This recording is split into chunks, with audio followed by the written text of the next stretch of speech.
Hey yo, what's up? My name is Tom Mizzle. You're watching my channel Mizzle14, and I'm here doing a review of Love and Hip Hop New York Season 9, Episode 5 and 6.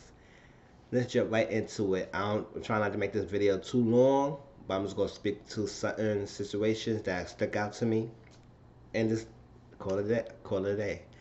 All right, Mariah Lynn. So you know Mariah Lynn is back. I mean, I could have sworn when was before the season started that she didn't wasn't going to return to the show, but I guess that was false. But Mariah is back, and she's not with the drama as much.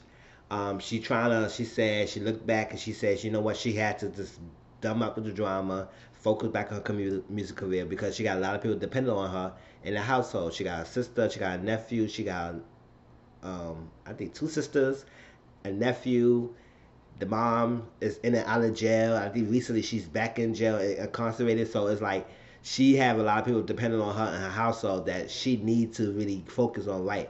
And she cannot focus if she always in drama. So and then always in drama stop her from getting her bag because nobody want to work with her. It's just like with anybody. We always in drama and you always got some problems going on with you.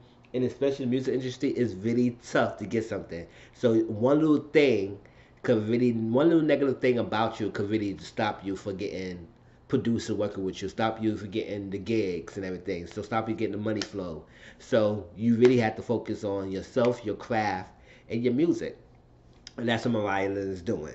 So she is having a showcase that she want to produce her little single and everything. I'm done and focus on her grind. I know she met up with Santana. She met up with Nia Lee, and she's still working with Self. And she said at first herself was not getting along well. He was producing her right, but now they're in good terms, and she's doing great in the Grinning. I guess it's still a label, whatever. Grinning Fest. So I'm proud for Mariah Lynn. What made me so like pretty hard for her, like really feel for her, is that her mom had a baby, her younger sister, and her mom is incarcerated. And she's not really around, so the court granted her custody, and I think she pursuing full custody of her little sister Iceland because her mom is not around and she's not doing much for the baby, and she's in and out the life three times. Now with her life, her sister life, and now her little young little sister. So it's like she needs to do whatever she got to do to make sure her baby's right. And she said it's so hard because everything falls on her shoulder, and it's difficult because I'm overwhelmed and everybody depending on me, and I don't have an outlet. I need something like to sit down and relax and unwind and stuff like that. But I always on grind and I cannot cry. I can't be soft. I can't be vulnerable because I have somebody to look after me and look after, and I can't do it. And the mom is not around to help, and she's no good to help, and she's nowhere good for herself. So it's like Mariah Lynn had the whole weight fall on her shoulders. And I think she's a young girl, like to have all these responsibilities like that, and she can't grow into her own adulthood and her own life of vulnerability without all these extra baggage is really tough for anybody. So she sat there with Jonathan. Jonathan talked to her and everything about it. It's like she's having a hard time. And sometimes when she cried and the baby came to her, she said, "Oh, you okay?" And I was like, it's so touching to see that because like now she's like, yeah, the baby can feed your energy, and now she see you not okay, and call her mommy and everything too. And it's like, yes, this younger sister, but you raising her as your mother, as older, as a mom figure, and it's like she don't want to see you cry. She said, I can't even cry for her because it's like I gotta be always tough. Tough nails is always strong, and it's not like that all the time. So I feel for Mariah when she's talking about that, and I pray that everything's going well, and I hope that she continue to win. Hope she continues to survive and strive and thrive in the music entertainment industry, and focus on raising that little girl for herself. And I hopefully the courts do grant her full custody because it seems like she's good for the girl, as we could see. Is that hopefully everything works out fine. All right, let's go jump into the Jonathan thing situation. All right, so we know that Jonathan had to sit down with his sister Jasmine, and he discussed really the reason why he been acting crazy, like he going flipping out to his friends and cutting them off and cursing them out and going really crazy over the top. He said he feeling some type of way. He feeling his death of his father. Like his father has been his role model, his hero, everything. He always supported him, be there for him, always encouraged him. His father died when he was 8 years old, so every year around this time, like he get so emotional, he gets so hurt. Like he said, he don't have his support system like that, even though he got a sister and everything. But his father was the one that is really fit there for him. So now that he died, like he don't have, he felt like he have lost a part of him. His heart is part. So when he dealing with his pain, he dealing with pain by taking anxiety medication and mixing with alcohol, which that's not a good combination to do. So when he did that, his chemical balance is like over the top, and he get erratic, and he say things, and he don't remember saying things. Or when he do come wake up the next day, he realized he said some awful things. It's like that's me, and that's the person I became. Like it makes you a different person when you take medications and type of alcohol, and it mixed that up. That's not good. So he said he stopped doing that alcohol. He stopped trying to take the medications like that. He's not trying to do that anymore because he said he don't want to lose all his friendship. He have friends and he don't want to cause the friendship or break it down because one day he could wake up and say, "Damn, I have nobody in my corner because I messed up all my relationships." So it was like, in order to make this right, he wanted to tell everybody exactly what's going on. So he had Yandy, Kimbella, Sin, um, Juju all came together. He didn't invite Anais because he said him and Anais is still in a rock in a hard place and they're not in good terms right now. So he wanted to talk to her separately because instead of bringing her to the circle when there's gonna be more attention. So he talked to them. He told them, and he told the real reason why he's going at it. And basically said it's medication and alcohol. They said, "Oh, now they understand why he's going through, how he acting up." And Judy said, "Understand, glad that you told us." And he apologized. He said, "But my question is, what is the real reason with me?" He said he was hurt, and when he was hurt, he just lashed out and just do that. And she said, "You know what? I don't want to lose your friendship." And she said, "F the podcast. I'm not even deal with the podcast. That's it's in the past, and just move on for other adventures." And I said, "That's good," and I enjoyed that they could sit down and have a conversation. Now, in the midst of that, Yandy and Cambella. All right, so we know that Yandy, wait, Cabela wanted no Juju wanted Cabela to really talk to Yandy because Yandy's gonna do the same thing that Cabela's about to go through. Mendiz is in jail right now, and she's on her stuff. And she needs support and everything because she's dealing with the kids by herself and raising until he get out. And I think he got 8 years, so I don't know how long it is right now. I think he got 8 years. That's 8 years. Yeah, he got 8 years, and so it's a long time to be away from him and be by herself.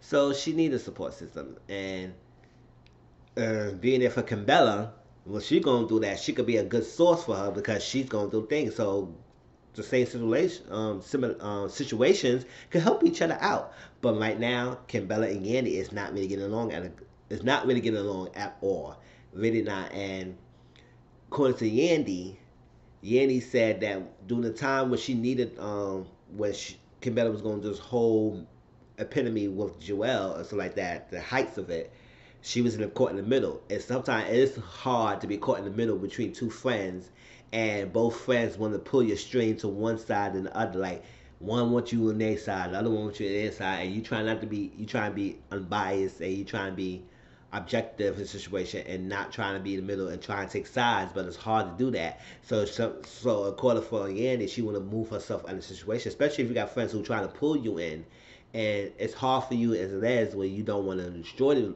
friendship. So it's rather for you to move yourself from a situation instead of being in there and causing any more damage. But I guess by doing that, it caused an reverse effect that she was tended to have when Kimbella, and she said it's kind of too late now. Kimbella said and everything, but Kimbella issue is that Yanni will act like she doing all these great things for you and all that stuff like that, and try to be good with you, but all that for posting on social media to say that she's good to have everybody thinking that she's doing a good thing.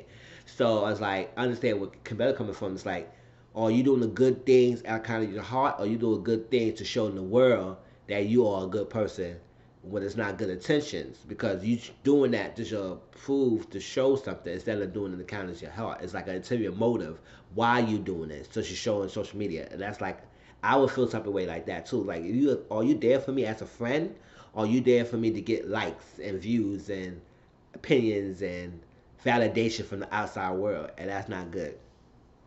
So Camilla said, until you own up to you do, till you own up to this, we don't have nothing to talk about. and I don't need you. And he said, I'm there for you. If you want me to help, I'm there for you. I'm giving out an olive branch for you. You gotta take it or leave it. It's like that. I guess Kimbella's gonna leave it like that because she not feeling Andy. So I said, hopefully it is what it is. Hopefully they can pass it out. Hope they can sit down and have a mature conversation, or set these differences, or just leave each other alone because it's not gonna be working out. It's really not. Now we get Nia Lee and Sydney Starr with Rich Jollis like that. So we know, and DJ Cell. All right, so we know Mariah Lynn had this little event going on, and she performed, and Nia Lee and Santana said they was gonna go and put support, and Nia Lee was there, and she kind of feels some type of way about DJ Cell because she said she felt like this DJ Cell was family and she liked DJ Cell, but know him for a long time, but he not really supporting her. He not really putting her music out there. He not being there behind backing her up. So at the Mariah event, she's like, you know what, I want to talk to you. And maybe that was not the right place and time to talk to him about that. But she chose the opportunity to say that. And she just felt like, yo, when I needed you, and I be reaching out to you, and you never get back to me in the music, and I mean, like, so like that, and I don't hear for you, you don't call me back, you know, something like that. And he said, when it's like that, you don't be reaching out like me like that and all that stuff. You feel the type of way, like, why you don't pick up the phone and call me and stuff like that. I said, whatever the reason. I said, Nia Lee, it's a lot of people out there other than DJ Self that can help you. If you really so focused on your craft and you really like this, you should branch out. Don't focus only on DJ Self, especially if he's not doing your expectation that you want him to be. They need to move on. It's like, don't do that. And she said, you know what? She got this reputation that everybody like half of her is like she got this fire cracker. She always want to pop off. She want to fight you and everything. And it's come to the point that people don't want to work with her because she had this reputation. She's trying to break off that little thing that everybody had, the perception of her, and try to show that she is serious and she want to work and she want to be big in the entertainment industry, the music industry, but it's hard. So she had to really focus and really make a name for herself and show different. And it's like tough because nobody want to see her new approved self. Everybody always see the old thing. That's what sometimes it's always paid to always act in a good light, and especially in the music industry when it's so cutthroat as it is. One of the force thing people could blackball you, and you don't want that to happen before you even started. Before you even started, you really get blacklisted and blackballed. So you was like, you really had to really show that you could really not be that type of person, and it's gonna take a while because now around your name is already out there. When you say, "Oh, Nia Lee, I know who she is. She the she a firecracker. She always like to pop off. She always got attitude." I don't want to work with that, and so it's hard to rebranding your name to a positive light when everybody really know you as a negative person. So she had that with Self, and Self was like really not really. So she getting upset and said, "No." I said, maybe we need to sit down. And she said, after a while, I went to try and make a change. She reached out to Rich Dollars, and she apologized to Rich Dollars how she came about and all that stuff, and crazy. And he sees some certain thing about her. So he said, you know what? I will help you get your music to the right places if you can help me with somebody. Sydney Starr. You and Sydney Starr they didn't have a good first impression with each other. They both came out at each other, a lot of stuff like that. It was like a rah-rah situation. So he said, if you can help me get with her and get in better terms, then I can help you. I said, okay. It's a Timothy murder, but hey, she said she could do that. So she came, and Sydney Starr came in. They had a talk. They hashed things out. They apologized and said, no, it was a misunderstanding and with each other, but we're gonna work with each other. So Sydney Starr met with Rich at the studio because he asked Jacquet to get the beat. I get the beat, was nice, okay. And he gave her a week to prepare and come in the studio with the thing. She said she's ready. She ready to do what she got to do, perform and kill it. She got in the booth and she just said, and my and that this was a tempo and I was like, it sounded kind of elementary schoolish, so it's like it's not really elevating me. It's like, oh shit, okay. It was like like somebody who really started off rapping, and it sounded like that how it was. Cause now you put it out, it's like it made me sound like somebody who started off, and it's kind of like that. So it was like, okay, we can't do that. So Richard said, you worked in a week, and she thought she'd kill it.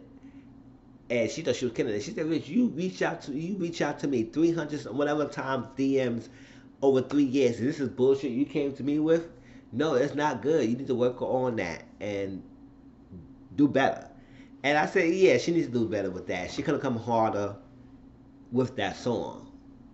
It's like that. But I don't think he should have been that harsh and been screaming on match on her to make her feel bad. It's like, you know what, listen, I understand your struggle. I understand you're going through it. It's like it's the way how you have your approach. You always don't have to be a hardcore, hard ass to somebody to make them feel like it. But I understand that he had high expectation of her because she had a week to do this and this stuff like she came with. And maybe she should work on out and do something different. All right. Maybe she can't write her own songs. Maybe she needs somebody to write for her and she can perform the song based on their um written work. A lot of artists don't write their own work songs and they do really good. So maybe she can't do her own. She needs to have somebody coach her, write her music for her, and kill it from that. So that's what that. So her and Natalie met up. They say she wanted Natalie want to get sit down and have a talk with her and get to know her better. And basically, Cindy tell or show her the perform the preview of the song and everything. And she said it needs work and all that stuff. Something you don't have to worry about. You need to. And I do get them to see it start like just like what was his name? I forgot his name. The guy in um Hollywood. Damn, I forgot. Y'all know who I'm talking about. Hollywood who always say I'm a bisexual rapper. I'm a bisexual rapper. I'm a bisexual rapper. I said, okay, how many times you gonna keep saying that? We know. It's like, come on, get bisexual, whatever. So you don't want to keep saying out there that you're a transgender female, you're a transgender female, you're a transgender, and talk about your trans. Yes, people are starting to know that already. So what else do you have in your story? And she said she's kind of not being able to tell the truth and all that stuff. She was been ridiculed and picked on, and she felt like alone because she didn't get the operation. She be telling people she got the operation, so she a full woman. But no, she still have her penis, and she pre-op, but she definitely wants to get post-operation. She definitely want to get the surgery, so she could be a full woman. And she just it's kind of tough that she was afraid to tell people, but now she say, you know what? After a while or so, she's tell the truth. She tell the truth, and she don't want to get that because she don't want to be dead. And she had the opportunity she could be died because she played a dangerous game.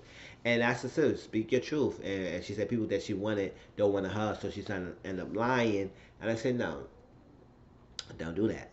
So they had to understand that 90s was feeling sorry for her too, and she started crying and it's like that. And she's like, I understand her. And I said, that's good. Now, we get Jewels and Kimbella. Jewels and Kimbella and get a good time. Kimbella talked to Juju about it, and Juju said, "You know what? I understand where you're coming from. Yes, everything what you said is right, but maybe at this time and age, maybe it was not the night around time for you to be too real and too open like that. He needs you as a corner, and yes, sometimes you need the guys to hear the truth." But maybe that kind of situation, the delivery was kind of wrong, and maybe you shouldn't have had to say that at the time. Maybe you should do it another time, whatever.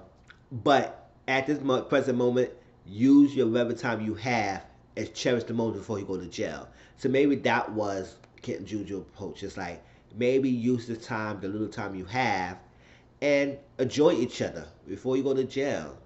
And then he got time to reflect on his drug issue. He got time to think about all that stuff. What he said, he do understand what Kimbella was coming from was his drug use that had impacted. But maybe he wasn't here at the time. So Kimbella came to the room. He got this little tattoo. That tattoo was ugly to me, but it was basic. It was very basic. And she came and she apologized. She said maybe that was not the right time to say that, and we need to spend as much time together. Talk with the kids and get let the kids know and everything. And then Kim Bella made it know that one of her son, another kid told her son about something was going on with his father. He said he wanted to tell his kid his own, and he didn't want to have his son hear from other people about it. So Long story short, he took the plea deal. He took the plea deal. It's up to the judge how many they give him. He got more leniency, so the court granted him to go home, to be home with the kids. He happy. So they had a birthday party for Joel's. His eighth birthday party.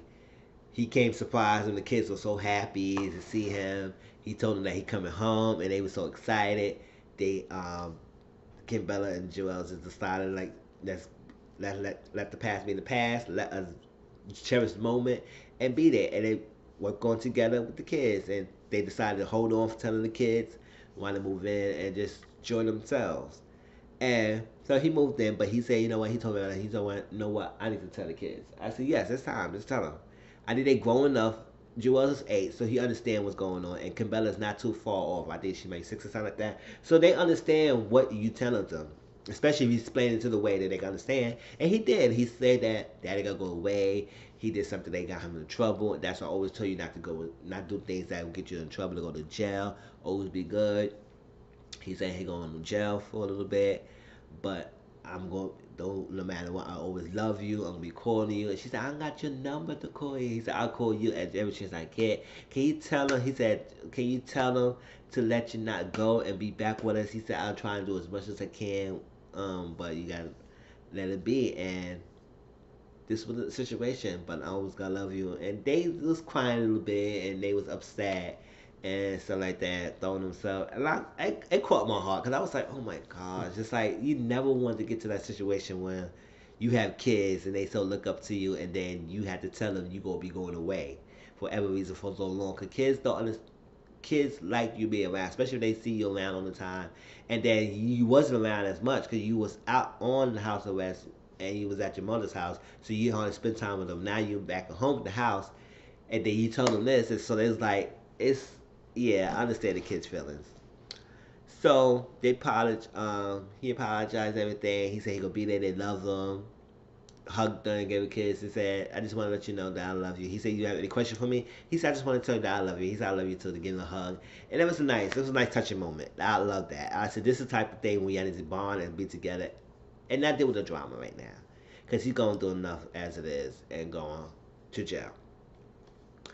The last thing I want to talk about is Sin and Joe. So Sin, Santana, and Joe, they still going to do the thing, right? They went to the vacation. It didn't go as much as they think it's gonna happen, but Sin Santana was talking to her sisters. Joe was in the house cleaning. He said, "I'm work all day. They gotta come house and clean and stuff like that." It's like she basically not doing nothing. He basically says she's lazy. She don't really help out with the house. Don't help with no chores in the house and everything. Taking care of the kids. He's just to have a nanny. Like if you need help, get a nanny. We got the money for nannies like that. Shit, I don't want no nanny. I don't want nobody in my house. I don't understand. But if you don't want nobody in the house like that, then you can't. You gotta do what you gotta do. Like cook, clean the house. Like do stuff. You in the house all day when he at work all the time. You gotta clean. Like don't be throwing your wigs all over the place and panties like on the floor. And I said, damn, that's like you expect the guy to do that, and you was doing that since Santana. So it's like wow. But she was talking to her sister about getting the ring and all that stuff like that. It's like it's been a long time. We got the baby and all that stuff. And yeah, all that stuff. It's just like that. And they questioned Joe. The sister questioned Joe. He said, what's going to happen? And you're going to get a ring. You're going to take her serious. You're going to be a wife. And he said, oh, she's wifey. But he said, wife is the person who don't have a ring. But when you get the ring, you take that Y off. It would be a wife. And he thinking about it because he said, right this present time, she's is not ready. It was not feel right to get married. And he talked to his mother. Joe brought him to his mother's house, and they talk about it. And she said, "What's going on? What's about this ring? You gonna make a wife?" All that stuff. He said, "Right now, at this present time, she's not was not ready to be married and stuff like that. And I don't feel like it's ready." He said, "Why?" And it's like she don't. You not having sex, and I do want to have sex on it. That we not having sex as much. She acting crazy and all the time, and I understand both sides. And now, this is situations like, yes, getting married right now is not going to solve your problems. It will only amplify the problems you have right now. And it will only get worse if you don't have to get that situation handled. Sin feel like Joe always working. He's neglecting her. She neglecting the family and always around. Don't spend time with the family and stuff like that. And she's true about that. When somebody's always working, never at home, don't have time for the family, don't have time for this, and every time I do want to talk to you, you don't want to have time. You don't have time to talk to me. You're very dismissive, and I see a little bit. Joe have a dismissive nature to him. Like it's like gotta be straight to the forward. You don't want to say. It's like when she trying to say things, you say just say spit it out. Just say it like this. It's like this. I don't got time. It's like you don't really have time to sit down and listen to her.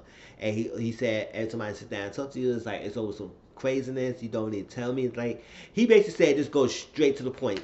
Don't say nothing like that. It's like, I have depression. He said, I don't know. That's what she said. Every time I sit to talk to you, you never sit down and talk to me about that. It's always some craziness. And I said, she said, how can I sit down and talk to you when you always working, you never around? So I need that support from you. You never listen. I don't have the time to talk to you. When I do have the time to talk to you, it's all quick and heavy, quick and finish. And say we got to say it. That's it. It's never cut and dry. It's more complicated. She said, I don't know if you're depressed. I don't know if you have the postpartum depression. I think she fell off because she had the baby. She always working. All so we need to have middle ground with each other.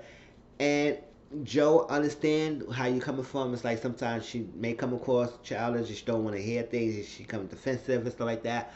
But at the same time, maybe she getting a lot of that happening because you is not giving her the time and attention. And yes, you working hard. And yes, you pray for securing the bag and financial reason. But is that very more important than spending time with your family?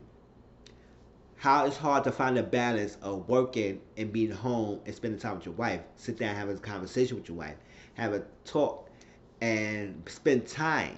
People always thinking that work is all the it makes ends make everything right, and it's not always the case. It's always sometimes helpful to spend time. It's when they supposed to have a family time. He said, I gotta go to the meeting.